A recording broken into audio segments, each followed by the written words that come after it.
You are a creator. You create your career, your business. You create a family. You create your future. On the Results Driven Life by Design broadcast, get ready to hear from people from all walks of life and how they overcame the odds to create a life led by purpose and vision. Here's your host, Kia Arian. Well, hello, everyone, and welcome to today's broadcast. I always begin by reminding you that your skills, your experiences, and your talents have been given to you for a reason. No one else has that unique combination, and no one else has your voice. You have a message that the world needs to hear. And so as you listen to today's show, I invite you to a greater vision for your life that resonates beyond what you do, but why you do it. Now, on today's show, I am very pleased to welcome Brooke Birkey.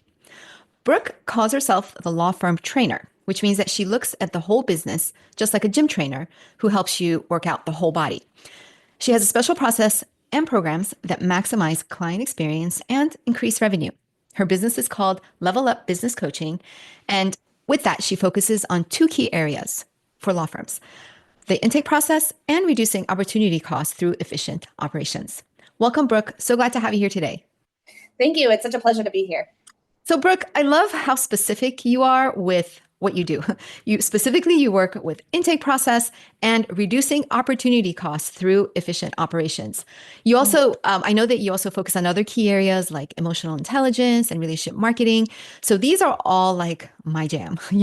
I love talking about those things because, and this is a conversation that I've been having with my audience, is that let's stop letting metrics and tracking and numbers dictate what we do, and let's look at operations, let's look at relationships, let's look at the emotional aspect of it. So I'm really excited to have this conversation. So tell me a little bit about that. And is it just law firms that you work with, or is it other businesses that you work with?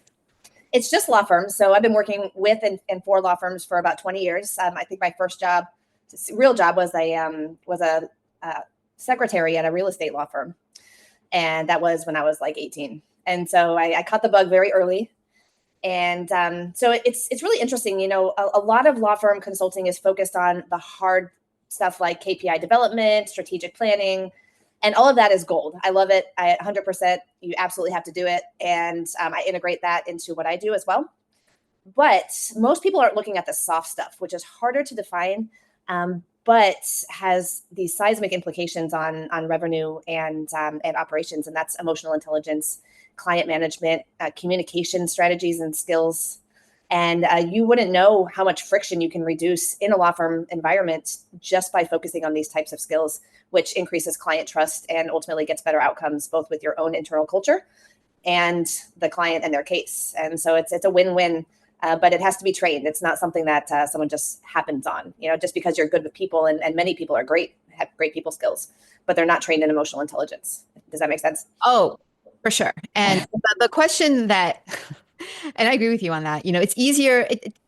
From my observation, the reason for that is because it's the numbers, it's easier. They're black and white, right? They're more, you're able to control those better, zeros and ones.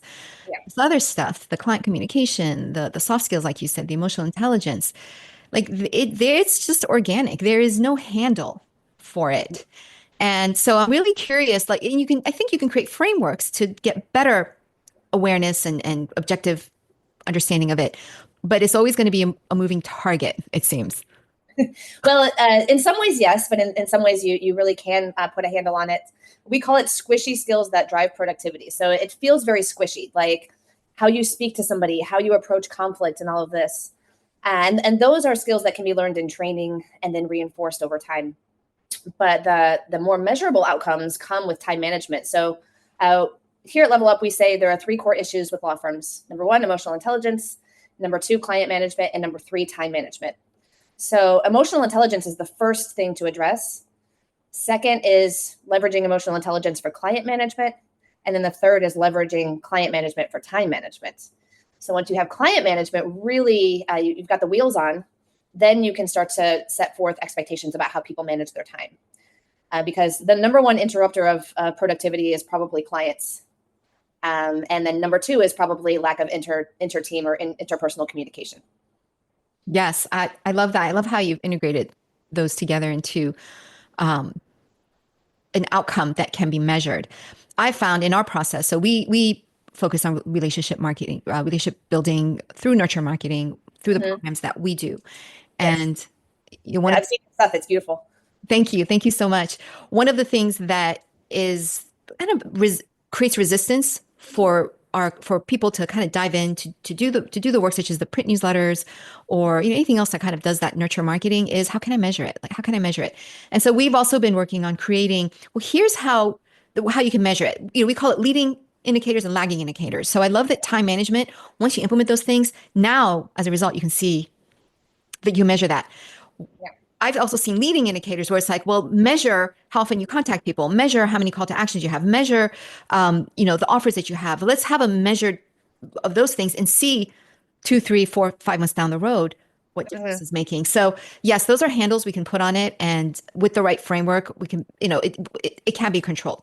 Let me ask you about emotional intelligence. So that's super, super interesting to me. So you said it starts with emotional intelligence and then goes to client management, so how you interact with clients and probably with anybody else that you're interacting with, and then that results in what you see: efficient time management and handling. So those are all really, like, we can have hour-long conversations on each of those.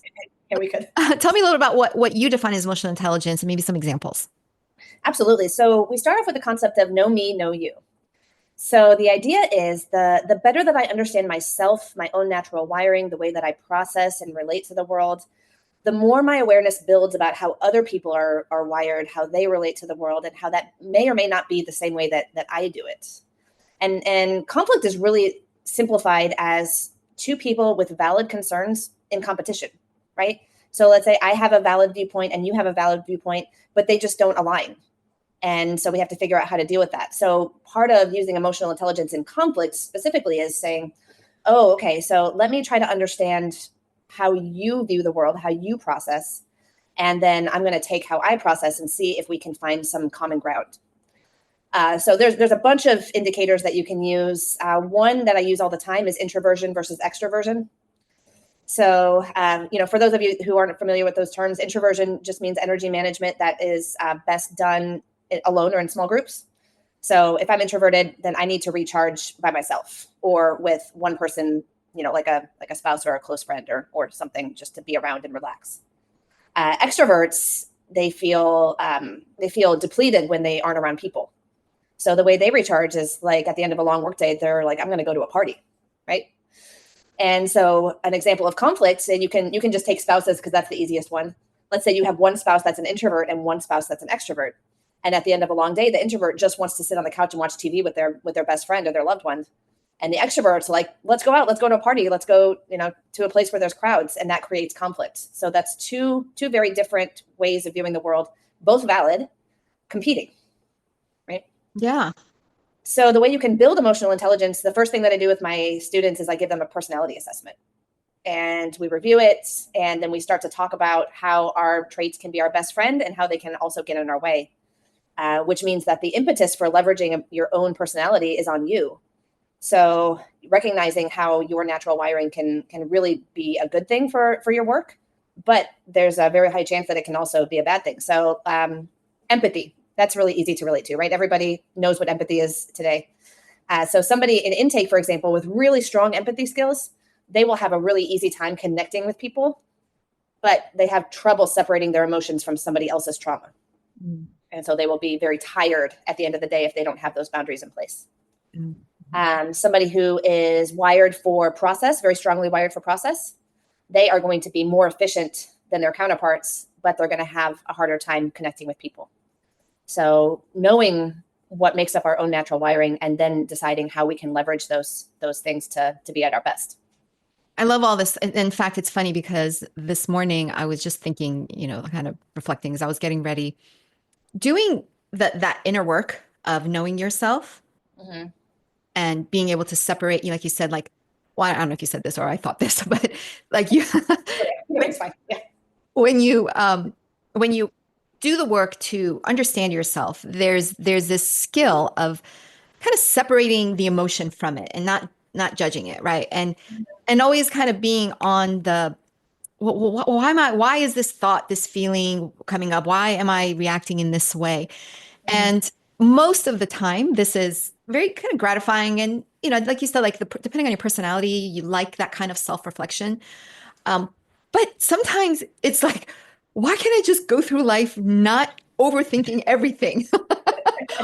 Why do I have to put every action, every emotion, every thought under a microscope and, stand up? It's like, I just get tired of doing that, And so, and I'm, Mhm. I'm thinking this and then now, like I was listening to this podcast and almost like answered my question. Like that is how we're built. That's what we're built for, right? Okay. And then like you come on and you're like, that's what, this is what creates growth in people. And so the answer is to me, and I'm interested to hear your answer. That's what growth means. And if you are interested in growth, that's the work that you got to put in. But let me ask you this though, that's like a resistance. Like, I don't want to, like, it's tiresome to put the work. What is the resistance, or do you face resistance from the clients that you work with in, doing the inner work and the reflection? I do. And, it just depends on the person. Some people are really excited and they, I would say most people are interested in it because nobody has ever framed it for this, like this before, for them like this before. But you do get folks who they reach a certain point and they are no longer willing to look any further. And that's okay too. Everybody has their points in personal growth, and you just got to work with what they're willing to do. And that's just humanity. That's all of us. And so you can't force anyone to go any further in personal growth than they want to. But I will say that especially with the teams that I train in intake and the legal teams, to the extent that they're willing to engage is the extent that they're willing to produce these outcomes for their business. Mm. And I often hear from them, I use this at home too. I use the skills that you taught me, I used with my spouse or with my mother or whatever. And I love hearing that. That's actually the ultimate thing for me, is when I hear that someone took it from the business perspective and said, I was able to use this for my personal relationships and to make my life better. I love that. That's awesome. And But okay. so to your point, it can be overdone, right? So we don't want to be navel gazers, and that means basically I'm just looking at my own belly button all the time, and I'm self-reflecting 100% of the time. There's a balance, right? And so we, like with anything in life, we have to find that balance, so we don't overdo it. And also, I don't want to hear from team members, well, I'm wired this way, so I can't do this other thing. I'm like, no, you can. You just have to work harder at it, right? Yeah, that's so funny. Navel gazers. I love that. Yeah. That's true. There are, yeah. So thank you for saying that, because sometimes it feels like life is just this one big, sit and especially now in this culture of, meditation and mindfulness and self-awareness, everybody's like trying to find themselves and discover themselves. Yeah. I think the focus when it becomes on yourself as the end goal versus what can I contribute to this business, or what can I contribute to this society or this marriage or this family, whatever it is. If your focus is on you, then you're, as the ultimate outcome, then you're probably not in the right space. I love that. That's a excellent point. Thank you for saying that. It really is about your impact, right? Your purpose. What is it that at the end of the day, those are the gifts that you have, and you're cultivating those gifts by, maybe the self-reflection is the cultivating, but there's also times of rest and times of then giving from what you have. So I think that's a great point. Um, so tell me how that translates to time management. Like, how do you get that? So I'm interested to hear that. So you want me to start with emotional intelligence and make the thread all the way through? Yeah. Okay. So I'll just take a really finite example. So in emotional intelligence, we do what's called people mastery. And so that means just understanding how to your clients and what they're going through. And as one of the sessions in people mastery is the 5 stages of grief. And no matter what kind of law you're in, and unless it's like adoption, there's probably a client in crisis, right? They probably lost something. So everybody who has lost something, divorce, personal injury, is going through the 5 stages of grief. And so understanding where they are and how they process is key to understanding how to manage them. So let's say, for example, you have a client that was really communicative in the beginning, but now they've fallen off the face of the planet. And maybe they're in the depression phase of the 5 stages of grief. So what you do with all of your clients to avoid that is to kind of manage expectations about communication in the very beginning. Here's what we expect from you. Here's what we need in order to make your case happen. And then to continue to reinforce. So this is where there's a nexus between what I do and marketing, what you do, is that you have to provide the brand and the message many times before it really resonates. And so it's the exact same thing with client management. It's not enough to tell them at the beginning of the case, here's our communication policy, if you even have one, and you should if you don't. You have to reinforce that and maybe have 5 bullet points that you want to reinforce every single conversation that you have with a client. Communication policy, cross-marketing, referrals, expectations about the case, things like that have to be reiterated multiple times, especially for someone who's going through trauma. So what happens with trauma is our brains kind of shut down and have limited functionality. And it depends on the extent of the trauma. So let's just take personal injury. You're going to be through the 5 stages of grief in about 8 hours if it's a fender bender. But if it's a wrongful death case, it could be years, right? And so just kind of getting a sense of where the client is at, communicating with them in their best style, which means you have to get to know them a little bit and understand, are they an internal processor? Are they an external processor? Do they communicate best by phone, email, over video? And then meeting them exactly where they're at. So the key to great client management is trust.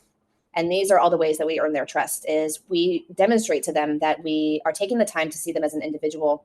We walk shoulder to shoulder with them through the process, and we practice empathy and boundaries, which make the client feel cared for. Both empathy and boundaries, they're together. They're a sandwich.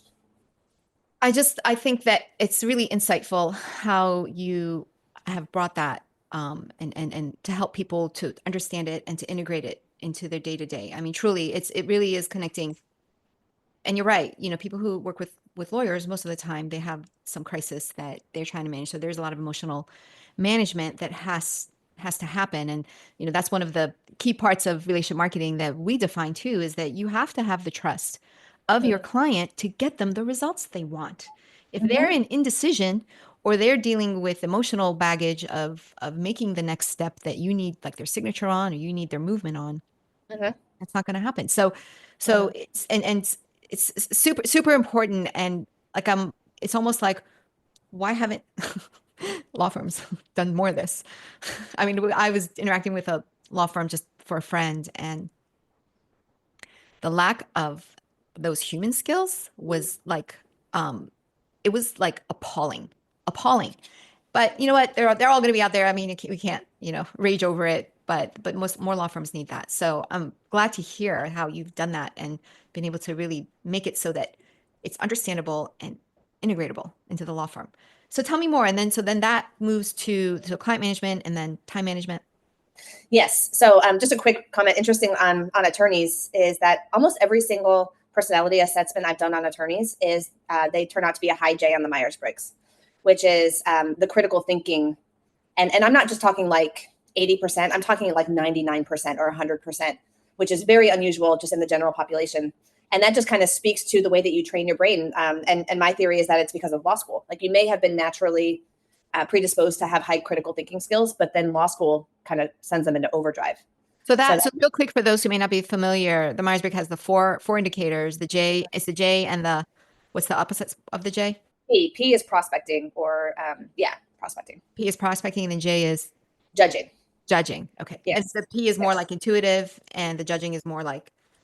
So P is actually more of a processing style of test and assess. So critical thinking is more gather, execute. And prospecting is test, assess, gather data. Test, assess, gather data. Test, assess, gather data. So it's really a processing style. And it's just one of the 4 letters, which we could probably spend an hour on. I know. That one by itself.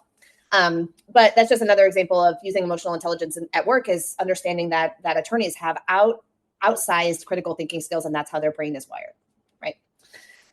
So once you've earned the client's trust and you have set expectations for them and they believe that you care about them, then you can sort of manage your time in a way that gives the clients what they need, but also gives you time to get everything done that you need. So of course, for all of our flat fee services, time on desk is a really big deal.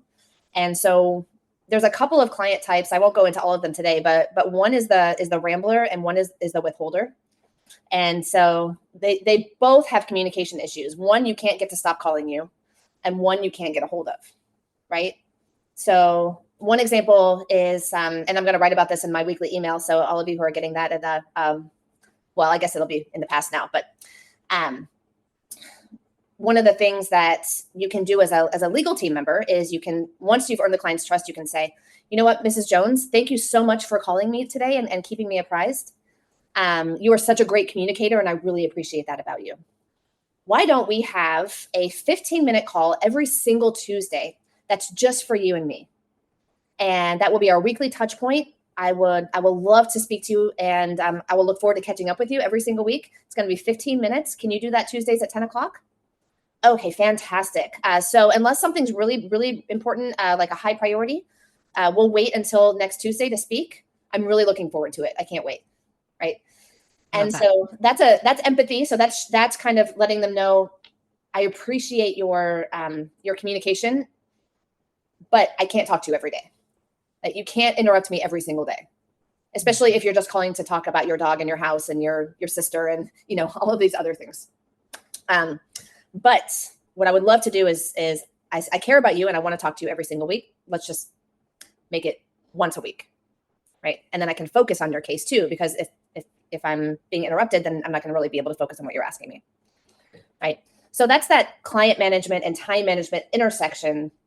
And once you've got client management under control, then you can take everything else, because you and I know that client communications are the most important thing to earning trust, but we just can't let them get out of hand. So once that is handled, then you can start time blocking. You can start prioritizing as a team what you want to get done for the week. You can set aside a certain time to write your demands every single week. You can set aside a certain time to write your medical summaries every week. And I'm just doing PI because it's easy. And do you see how those kind of feed into each other? Once you have client management under control, then your schedule is much more wide open and you can really focus on these proven strategies.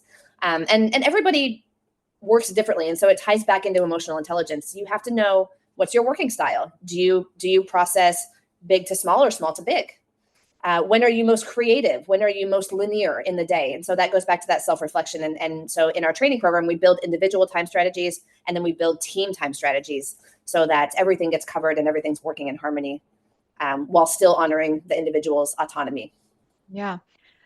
Thank you for sharing all of that, Brooke. And I just want to point out to the listeners that, I've had my business, my agency for 20 years.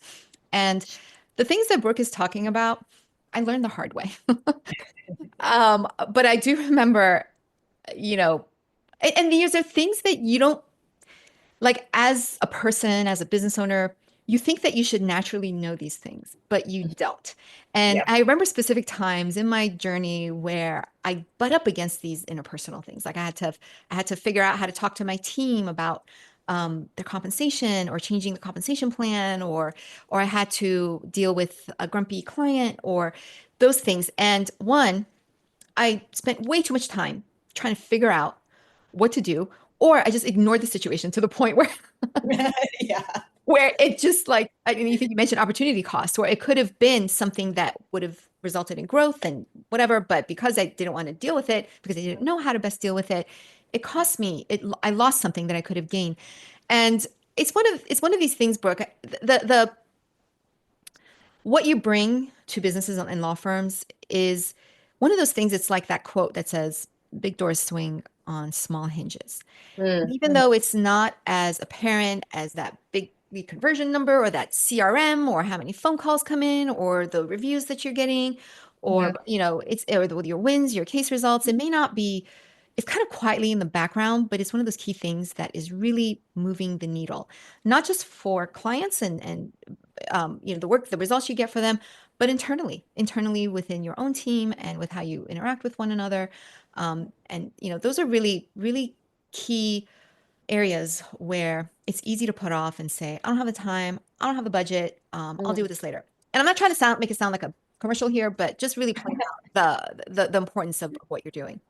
Well, thank you for saying that. And I know law firm owners, they love numbers. And, based on some of the research that I've been doing, a small law firm, so under 10, can waste up to 6 figures in opportunity cost a year.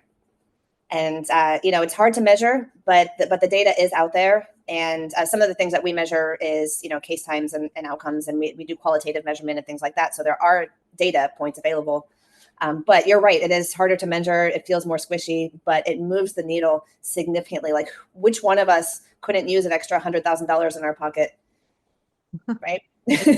Exactly. Well, I think you've done a brilliant job of really marrying the right, left brain, the hard skills, soft skills, the data, the intuitive sort of, and that's really where I think society, economy, culture, people, I really think it's moving towards that. It's not so black and white, hard, grind it out and, follow the theory. Like it's not that anymore. The world's changing. And so these things are really important to address. I'm gonna kind of ask you some fun questions. We're kind of wrapping up towards the end of our interview, but I have some fun questions just to get to know Brooke a little bit. Yeah, sounds good. Little juicy questions, and then after that, I know you have some special offers to present and how to get in hold of you. I want to know how people can get on your email list. So because I know you share a lot of great information on your email list and all the good stuff. So we'll ask that too. All right, Sounds good. Let's do it. so let's tell me this. What Yes. what would you say? What do your clients enjoy most about working with you? I think my clients would say that all of our training programs are a lot of fun and upbeat and meaningful and interactive. And so I never get up in front of a class in a training and just talk at them. I pull everybody out. I ask people's opinions. I have slide decks and things that I can show them for visuals, trying to appeal to different learning styles. And then sort of on the operations side, we make everything easy. We really firmly believe that when we're engaged with the client, that we are part of their administrative staff. And so I have an amazing executive assistant named June. He's fantastic, and he takes care of all the small details. And so what we aim is to respect everybody's time at all times and to make it easy to schedule with us and make it clear what everyone's expected of, and just so that they don't have to worry about the small things during their trainings. Just building that emotional intelligence and skill set. Yeah, that's so important. Like if it's not fun, no one wants to do it. Like if it's boring, just leave. So good for you. That's awesome. So tell me, what would you say has been the biggest success in your business or your career? The biggest success, we've had a couple of client successes that I'm really proud of. That the wider scale investments, the firm-wide assessments, and training from marketing and sales integration to intake to case management to attorneys to the remarketing. So following the entire life cycle of the client. And I love those results because we're able to significantly contribute to their bottom line, but also to make things easier for them to scale. So it's really fun for me to post training, post engagement, to see through continued contact or on social media to see how they're continuing to grow and scale and add new team members and continue to succeed. And that just makes me so happy. Yeah. I mean, ultimately it's the scaling, right? It's not just growing. It is Yeah. to to have the capacity for more, because that's where a lot of professional services, including attorneys, agencies, they stumble. So that's terrific. What would you say is the biggest factor or the top 2 or 3 factors that contributed to the success? Now, this could be, maybe not so much your law firm, the law firms that you're helping your clients, but yourself personally, professionally. So I am constantly in coaching myself. Every single month, every single week, I'm doing my own outside coaching, and that is a game changer, because when you have a business, it's hard to see 5 feet in front of your face. You can easily see things for other people and other people's businesses and connect the data points, and it's very simple. But when it's your own, then it's like being blind practically. I agree. And so that is huge.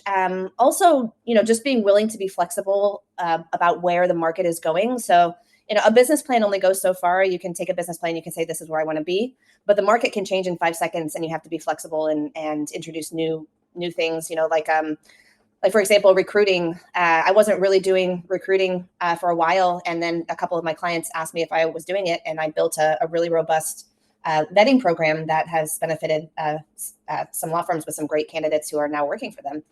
And so it's kind of being willing to say, yeah, I will try that. I will do it, and then put in the work to make it succeed. Do the research, do the steps, get the feedback, connect the data. So after the idea, the results are always hard work, but you have to be willing to do both. You have to be willing to try new things and also put the work to make it successful. Yeah, I love that. And that really is kind of the key thing that drives entrepreneurs is, what's the problem that I can solve? And then solve it. So that's awesome. Okay, so on the flip side of that, what would you say has been the biggest flop in your career business? Oh goodness. I started a few businesses that pretty much failed back when I was living in DC. I had this great idea for a grocery shopping and meal preparation business. And basically what I was advertising is that I would get to know you. I would get to know your eating habits and what kind of food that you like. And then I would go grocery shopping for you. I would put it all away and then I would make your meals. I mean, it was a great idea. And I think I had one discovery call and it went absolutely nowhere. It's just, I didn't know at that point. I mean, this was years ago. I knew nothing about marketing, knew nothing about anything really. I just had an idea and just thought that maybe it would catch on. But I mean, maybe in retirement, I'll revisit that idea. I still like it. That's good. I think it definitely has merit. So, but you gotta like cooking, right? Yeah. That's awesome. Thanks for sharing that. So tell me, what was the biggest challenge that you've had to overcome in your journey to where you are today, and how did you do that? So many good questions. I think the biggest challenge to getting to where I am today is learning how to, again, with emotional intelligence, get outside my natural skill set. Mm. And so, because when you're a business owner, it really doesn't matter what your natural wiring is. You have to do everything. You have to be the visionary, the implementer, the results tracker, the creative, the marketing. And personally, I am pretty much equally left and right brained. I like to be in both spaces, but I have a hard time switching from one to the other. And so working on that brain flexibility and being more flexible has probably been my biggest challenge in owning a business. Because you have to do it. If you're going to do anything, you have to do everything and you have to do it well. Right? Yeah, that's good. So insightful. I think you're absolutely right. And I love what you said, that you have to train your brain. Your brain is trainable. It's flexible. It's, they call it neuroplasticity, where Yes. you can fire off new things to train yourself to be able to do those things. And at some point, and I'll add this too, I think when you go through the seasons of your career and your life, you get to a point where you say, okay, I know I can do all these things. I've trained my brain to do all these things, but now what is it that I want to do? And I think the key is having the freedom then to choose what you want to do. Whereas, the unfortunate is if you haven't set yourself up for that freedom, right? To be able to do because of financial or because of obligations, relationships, whatever it may be, you don't have complete freedom to choose the thing you want to do. Now that you can do whatever you want. And the only criteria is, what is it do I love? I don't know. Do you agree with that or no? Yeah, absolutely. That's the next level. And I look at that as being the reward for putting on all the hard work in the initial stages of the business. Is once you get there, you came by it honestly. You got, and by the way, if you've done everything, then you have insight on how to hire, because if you really know what it's like to be in those trenches. Mm-hmm. That's exactly right. That's exactly right. All right. Let me ask you one more question, and then to wrap it up, and then I'd love for you to share how listeners could either get in touch with you or stay connected with you. So whatever you want to share with them. So Brooke, what is the one business secret that if you shared with me, you'd have to kill me? I don't want to kill you, Kia. I really don't want to kill you. I would say that, and we've already talked about this today, that emotional intelligence really is the shortcut. A lot of people see it as just one more thing that I don't have time to do. But once you lay that groundwork, then everything else is easier, takes less time. It really is the shortcut. And I tell my students in intake this too: if they can figure out what their client's chief concern is, then that's the shortcut to the sale, right? Because they can share that with them. So that's just one microcosm example of the broader concept. Is it really, really is the shortcut, I promise. Oh, 100%, because people make decisions based on their emotion and they justify later. I mean, emotion drives everything. I just heard a quote today. The famous physicist Richard Feynman, he said, "Could you imagine if, the reason why physics is what it is today and how we're able to discover is because atoms, photons, neurons, they all behave predictably. Could you imagine if they had emotions? Like if atoms and photons and had, oh my gosh, yeah, we'd be in chaos." all over the place. Yeah. Right. So emotions are energy and they do drive everything. And having emotional intelligence really is the key to next level. So thank you for sharing that. So Brooke, how can people stay in touch with you and connect with you? Please do. Yes. So my website is leveluplawfirmcoaching.com. There's a little link at the top that says get a diagnostic. So if you're looking for a diagnostic in any area that we've talked about, I'd love to speak with you. My email address is also brooke@leveluplawfirmcoaching.com. I know it's a mouthful. A couple of things that we offer to anyone who has listened to the podcast is that we do a free secret shopping call. So otherwise known as an intake audit. So basically call your firm and share how your firm is doing with emotional intelligence and sales. And we do the same for client communications, which would be a recorded call. So those are absolutely free. All you have to do is mention this podcast, and we would be happy to do that for you. Well, that is a wonderful gift. And I really encourage, if you are an attorney listening to this and you have your law firm, take advantage of that. Like that, there's not a whole lot of free these days, and that sounds super valuable. So thank you, Brooke, for offering that. Thank you for coming on the show, for your insights, and for the information that you shared. And I encourage my listeners to really take advantage of those offers. Thank you, Kia. I really enjoyed it. And thank you to the listeners for tuning in. Again, my name is Kia Arian, reminding you that your skills, your talents have been given to you for a reason. There are people who stand to benefit from what you offer, and there are those who you're not called to help. Focus on the former group. They're waiting for you. If you enjoyed this broadcast, subscribe to the show, connect with Kia on LinkedIn, and let her know what inspired you. This broadcast was brought to you by Zine, a marketing and brand development agency that helps attorneys, entrepreneurs, and professional service providers create raving clients who love them, stay with them, and tell others about them. Visit zinemarketing.com/newsletter to sign up and receive the Breathe Life newsletter, a print publication of Zine.